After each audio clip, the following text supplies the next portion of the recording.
and make sure that this handle is the way I want it to be. Let me back you guys up a little bit. Maybe that'll help. Okay.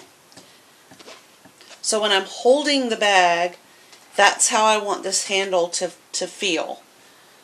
Alright. So I'm going to mark another inch with my friction pin right across there so that it looks like that. That mark is going to go into the layer here.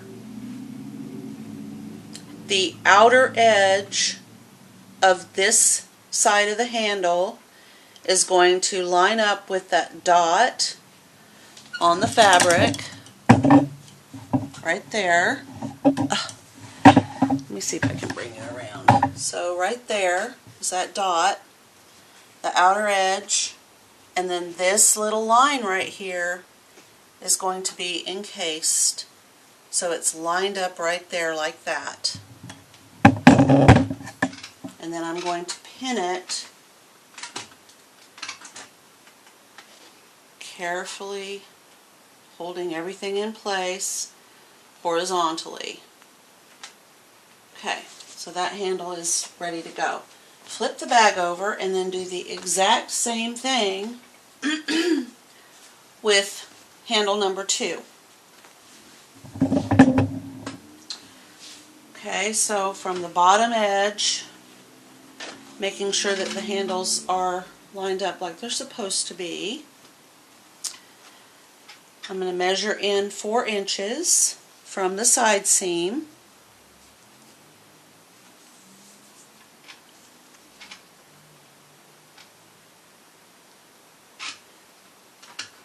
Okay,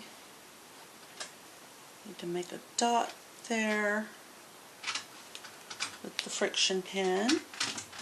And I can use the other handle to kind of guide me as well. Once you do one side, you basically have a guide for the second side. You need those to line up anyway.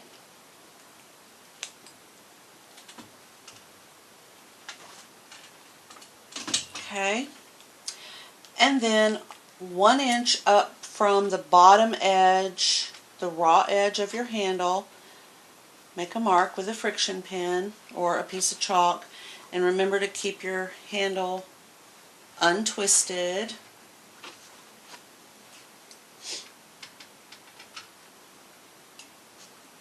Okay. Might have a pin, don't. And I do recommend pinning these. It would be almost impossible to hold them in place with your hand. You might be able to clip. The reason I'm going horizontally is I want a lot of holding power. Okay, and remember, it's this edge that you're lining up. I really want to flip this around like this, so I need to remark it because I want the folded edge to be on.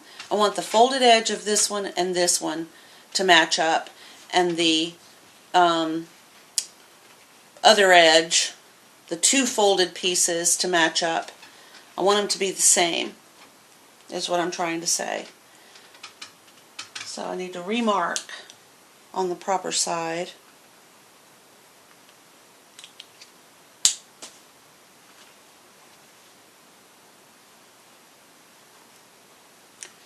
Okay, so the outer edge of this handle up to the 1 inch mark on the handle, and then take a pin and pin across the handle horizontally.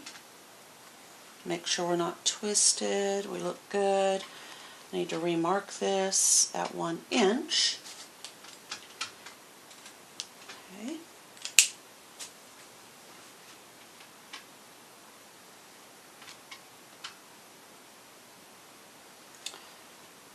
Okay, so the outer edge goes to this mark right there. Bring it up to that 1 inch mark on the handle, and then we're going to pin it horizontally. Okay. I want to make sure I didn't leave any stray pins hanging out. Okay. Now I'm going to pick it up where I have these handles pinned to carry it to the machine. I don't want to pick it up by the handles. It's not stitched and it could easily come unfastened and then I'd have to redo something I've already done once. And sometimes that's just silly. Alright, so here we are at the sewing machine. I'm going to put you where you can maybe see. Okay, here we go. And this is just going to be a straight stitch. Now remember I said the first time we go around, we're going to go around at about a 5/8 inch seam allowance here. Stitch width. It's not really a seam allowance, it's a stitch width on our sewing machine. And the reason for that is I want to make sure I catch these handles, and I want to catch them twice. The first time I go around and the second time I go around. This isn't lined up the way I like it, so I'm going to go back and kind of wiggle it into place. We want the lining folded edge and the outer fabric folded edge to be lined up as best as we can get that. Whatever we have to do. Now we're stitching it with our needle in the down position, so if we have to stop, our fabric will stay in place. And I'm using the stitch guide on my throat plate here to make sure I stay at 5/8. That's what I want. The other issue when you're stitching like this, and you have pinned horizontally, which we really needed to do in this case, is you're going to run into your needle or your pin. So go slowly and then carefully remove the pin. I'm just backing it up a little bit. I'm backing it up a little bit more, and then I'm going to remove it. If I were stitching quickly, I would not be able to do that. I might run over it and break my needle and have all kinds of messy problems. I need to go slow over the handles anyway because I can't see my stitch guide, and if I go too fast I might get out of alignment there.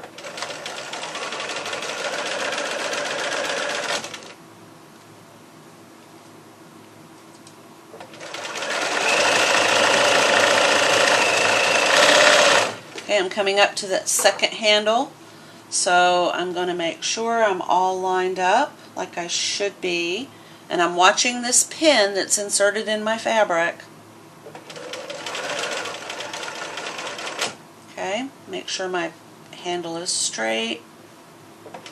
I'm going to pull this back just a little bit, pull it back just a little bit more, and now I'm going to remove it. And I'm still stitching slowly because I cannot see my throat plate to check what my seam depth is.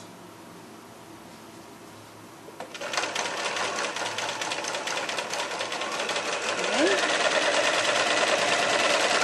Now I can go a little faster if I want to, but you know, sometimes you don't need to do that. Okay, now I'm coming up to the second set of handles. I'm also going to make sure I don't have a bunch of, you know, globbed up fabric inside. Okay. Okay, here's that pin. So I know it's horizontal. I want to go slow. I'm going to back my pin up a little bit. Back it up a little bit more, and then remove it. If you're worried that you're going to hit your pin, and also please keep in mind, I don't know if you can see this, my pins are very long pins. Let's see if I hold it on this white fabric here, if you can see. That might be too glary. There we go. They're super long glass head pins. They're not very strong. You can easily bend these. But I prefer a glass head pen over a plastic head, and I buy the length because I can go in and out of the fabric several times, almost like a big basting stitch with them. So they are a multi-purpose pen for me. I prefer those. It's not something that everybody else really, I don't know, some do, some don't. But I do a lot of pressing when I'm sewing, so I typically use something I can hit with the iron and not worry it's going to melt onto my fabric. Okay, I'm coming up to the final handle right here. I'm going to make sure it's nice and straight. There's no wrinkles under my sewing machine needle. Okay, approach it slowly. Back the needle up, or the pin up a little bit. A little bit more, and then remove it. Now some would say, why aren't you doing a lock stitch over your handle? That's because I'm going to go over this again with a second row of stitching. I'm approaching the line where I first started sewing now. Meet those up, okay? And I am going to cut these threads. I don't need to have that all bunched up, just for convenience of not having to cut my threads. Okay, so now, make sure my threads are behind me. I'm going to go right along that top edge. And if your sewing machine has a feature where you can shift your stitching needle over, you might want to do that to get as close to this top edge as you can. So I moved it over 2 spaces. Everything else stays the same. I'm still in needle down, I'm still in a straight stitch. And I'm just going to go along the top edge, but I still need to make sure that my handles are not pulled down or pushed up. They need to be straight when I get to them.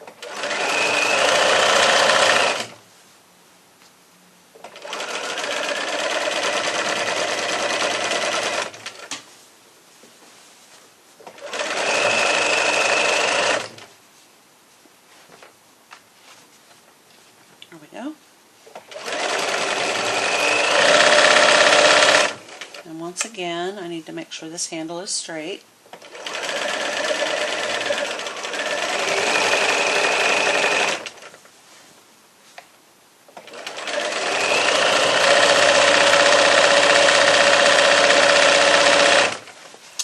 Okay, another thing you could use these bags for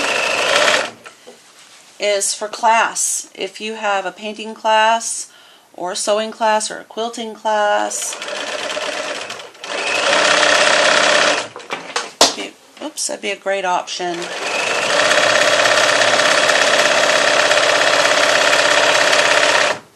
To carry all your supplies in.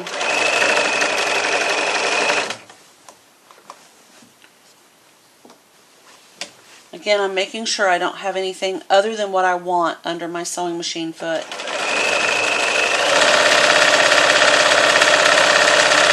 Okay. Now I'm going to cut my thread.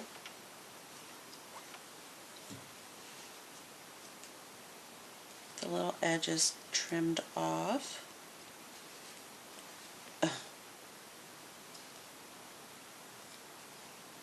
Silly. There we go. Okay. And our bag is complete. It is a nice sized market bag, and because it's made out of fabric that is relatively soft, cotton, it doesn't have a, let me move this out of the way. It doesn't have interfacing. I chose not to use any interfacing. Let me back it up so you can see it. It is easily folded, so You know, you could put one bag inside of another bag and then just fold them up like this, and you can, you know, put that in your car, put that in your other purse. They fit in your glove box, console box, and then you just unfold it, and you've got a very good sized bag to carry to the farmer's market, the co-op, the grocery store, you know, Walmart, the beach. You could easily put beach towels, sunscreen, sunglasses, any kind of items of that nature in this bag. So I hope you've enjoyed it. Please let me know if you have any questions. And also, this is my plea to you. If you have any idea of how I can take this video camcorder that is not a Bestecker, but it is similar to a Bestecker, it has exactly all the features. They look identical, the screens look identical, the microphone, I have a shotgun microphone on it. It basically is the same camera, but I cannot figure out how, in all of the research I've done, how to start recording, pause, and then begin recording again without having it break the video so that I have a two-part video when I really just want one video with, you know, a break where I'm not having to fill the entire video with this, and I can just stop, pause, stitch, come back, etc. So if you know how to do that, I would so appreciate your help. That is basically where I am. I mean, I kind of hate to go back to using my phone after I've made this purchase and I was all excited about it, but I'm not going to stop doing videos because I've had too many people ask me not to, even though I'm struggling with this. So I'm not going to stop. I'm just going to try to figure it out as I go. And the next bag is going to be the bee bag that I think I talked about a while ago. I was going to make for my daughter. And I've had multiple inquiries about it. I purchased the fabric on Amazon. It was a kit.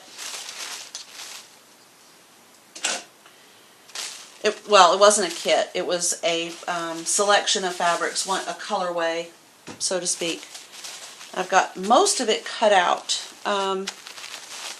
This is the pattern right here. We're doing the medium-sized bag. I don't want to do the large bag, and the small bag to me is just too small. So it's this one right here. That's what we're doing. The fabrics that I've chosen are, here's this. This is two pieces, so I've got the front is a vintage with words. We'll be seeing all of these as we go through the bag. And then the bag is a daisy print, or excuse me, the back is a daisy print. We have a medium queen bee. We have some regular bees with honeycomb. We have daisy print fabric. We have beehive fabric. And so, with all of that said, most of the pieces have been cut out. There are a lot of pieces, and I do intend to make this bag with variations. I am not going to purchase buckram. I am not going to do that. So if you want to do that step, I will talk about it, but I'm not going to do it in this bag. I'm going to be using Ensel Brite, which was a request. I made that for my sister, and my daughter requested the exact same thing. When you go to school or you go to work, if your purse can actually serve two purposes, keep your water cold, keep your lunch cold, carry your pens, carry your wallet, why not? Okay, but this particular I almost said recipe. This particular pattern, the McCall's Fashion Accessories K Witt Design M, as in Mary, 5822, calls for buckram. And you're basically going to cut out piece 10 and 11. And piece 10 and 11 on this pattern would be the front and back, because you're going to have that sandwiched in between the outer fabric and the lining fabric. And the, what did I say, 10 and 11, I think? Yeah, 10 and 11. And then, of course, the 11 is the handle, I think. Oh, no. 11 is this piece right here that goes along the side. So all the way around it, and the front and the back have that buckram for stability. But Ensel Brite will do the exact same thing, and I found it to be so much easier to just go ahead and use the use the Ensel Brite in place of the buckram instead of with the buckram. It's just too bulky. So because it calls for fusible fleece, this is the Ensel Brite. It's not a separate piece. So wherever it says fusible fleece on the pattern, I'm using Ensel Brite. And that's it for me. So my cutout is from here to here. And that's where my cutting out ends and the large bag begins. So you don't have to worry about all of that. Okay, and then when you first start stitching, what you're going to do is take piece number 1, and when you cut out the pattern pieces, you're going to notice that piece number 1, the number gets cut off. What happened to it? And then you have to write it on your pattern piece. Whoa, things are flying everywhere. Okay, see if I can locate it. Piece number 1.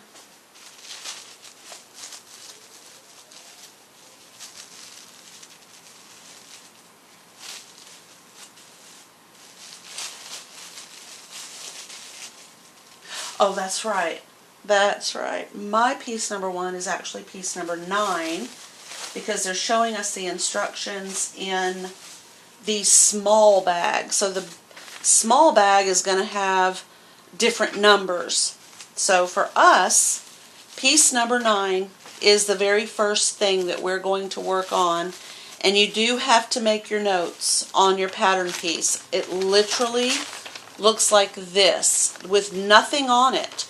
By the time you cut it out, you have lost the pattern name, the pattern number, what size it is, what the number of the pattern is, what the actual thing itself is. It's the front pocket, and then it tells you that you need to cut a contrast 1, and then a front interfacing you're going to cut 1. So you have to write all of that down on your pattern piece. The only thing that you don't lose is your placement line for cutting and your seam allowance line and the fold line. You also have that as well. So I have 2 cut, and I am using the same fabric. I don't want to have the inside to be different from the other side. So basically what you do is you pin the front pocket pattern to a contrast remnant and fusible interfacing. So that would be, if I wanted to do that, that would be the Ensel Brite. The pocket doesn't need Ensel Brite, so I'm just going to be using plain old fusible interfacing. Cut out the front pocket and transfer the markings, piece number, and the cutting information to the pattern piece for future use. Okay. Now it says pin the buckram to the wrong side of each matching fabric section 2. So for us, that is going to be Oh. Normally it tells you that. So 2 for us is going to be piece number 10. And again, I keep making notes on this because I'm tired of having to flip and flap back and forth. So that's going to be 10.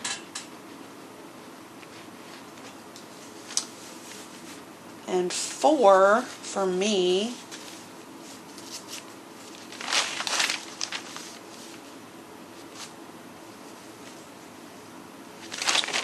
Piece number 4 is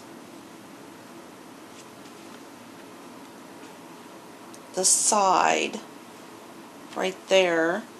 So for medium, see, there's a lot of work that goes into this.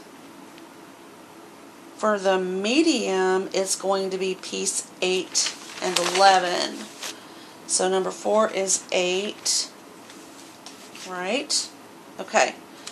So if you just go through and you write down what, especially for an accessory pattern, they are notorious with multiple sizes like this one, of showing you the sewing directions in the smallest size. Sometimes it would be the larger size, but I think for the most part, every time I run into this, it's the small size. And they all have different pattern numbers. So for small, it's 1, 2, and 4, but for medium, it's 9, 10, and 8 on that very first set of directions. So, taking care of that, and we've got our front and back cut out like we're supposed to. Yes, okay, so over here it does actually give you that. Okay. I'm going to move this out of the way. I've got this where I need it to be. And so the next step, and that's definitely going to be in a separate video. I can't drag you guys through one bag and then make you go through a whole different bag. But for now, I wanted to show you what Ensel Brite looks like, and then in the next video we'll get started. So Ensel Brite is basically what they use when they make a lunchbox, a soft side lunchbox, or a pot holder. It's a special type of interfacing on the outside, and on the inside it has, it's almost like a foil, and you can see it when you cut it on the inside. I'll see if I can get that closer. And it kind of crinkles a little bit, but it does definitely keep things insulated. So the name Ensel Brite is kind of a great name for this product. Not sponsored, by the way. I happen to like the product and I use it a lot. If you don't want to use Ensel Brite, there's nothing in the world that says you can't just use a lovely, soft, iron-on, tough cotton, pardon me, interfacing. If you use a heavy fabric, you won't need to at all. Or, as the pattern calls for, you can use buckram. I think you can get buckram at Joann Fabric. I'm not sure. I didn't look for it. I don't have any, and it's kind of like a real heavy open weave. Kind of it almost looks like straw. It's a strange fabric, but anyway, so that's going to be the start of our very next video, and I hope that everybody enjoyed the little stone soup market bag that we did today. I'm going to send this one off to my beloved sister. Since she has cows, I think this would be perfect for her. And I do have a bag of things to send her way. And I love the fact that there's a lot of room in